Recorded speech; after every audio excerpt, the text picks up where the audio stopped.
বুনিয়াদপুরের কুমারসই এলাকায় অবস্থিত কেন্দ্রীয় সরকারের একলব্য স্কুল পরিদর্শন করলেন কেন্দ্রীয় শিক্ষা প্রতিমন্ত্রী তথা বালুরঘাট লোকসভা কেন্দ্রের সাংসদ সুকান্ত মজুমদার। বৃহস্পতিবার কেন্দ্রীয় শিক্ষা প্রতিমন্ত্রী তথা বালুরঘাট লোকসভা কেন্দ্রের সাংসদ সুকান্ত মজুমদার একলব্য স্কুল পরিদর্শন করার পাশাপাশি স্কুলের ছাত্রছাত্রীদের ক্লাস নিলেন এবং বিভিন্ন বিষয়ে ছাত্রছাত্রীদের সঙ্গে কথা বললেন। এরপর তিনি প্রিন্সিপালের সঙ্গেও কথা বলেন। একই সাথে স্কুলের পরিকাঠামোর বিষয় নিয়েও এদিন দীর্ঘক্ষণ আলোচনা হয়। যদিও কেন্দ্রীয় শিক্ষা প্রতিমন্ত্রী সুকান্ত মজুমদার জানিয়েছেন, স্কুলের অনুরোধেই তিনি এই পরিদর্শন করলেন।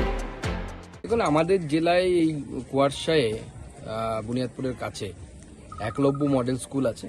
সেই একলব্য মডেল স্কুল কর্তৃপক্ষের কাছ থেকে আমাকে চিঠি দিয়ে জানানো হয়েছিল যে এখানে একটি ভিজিট করার জন্য। তো সেই উপলক্ষে আজকে এখানে আসা, এখানে পরিকাঠামো কেমন আছে, ছাত্রছাত্রীরা কেমন পড়াশোনা করছে সেটা জানার জন্য, এবং এখানে যারা এই শিক্ষা প্রতিষ্ঠান পরিচালনা করেন তাদের সাথে কথাবার্তা বলা। তো সেই জন্যই আসা হয়েছিল। আপনি দেখলাম ক্লাস নিলেন, সে তো আমি বেসিক্যালি তো শিক্ষক, পরে আমি রাজনীতিবিদ। আগে শিক্ষক, তারপরে রাজনীতিবিদ। তো স্বাভাবিকভাবে শিক্ষকের মেইন কাজ হচ্ছে ক্লাসে ক্লাস নেওয়া। হ্যাঁ, তো সবাই ব্ল্যাকবোর্ড থাকলে পরে শিক্ষক চক না হাতে নিলে সেই শিক্ষকের ডিএনএ নিয়ে সন্দেহ আছে। বুনিয়াদপুর থেকে বিশেষ প্রতিবেদন, নিউজ টুডে।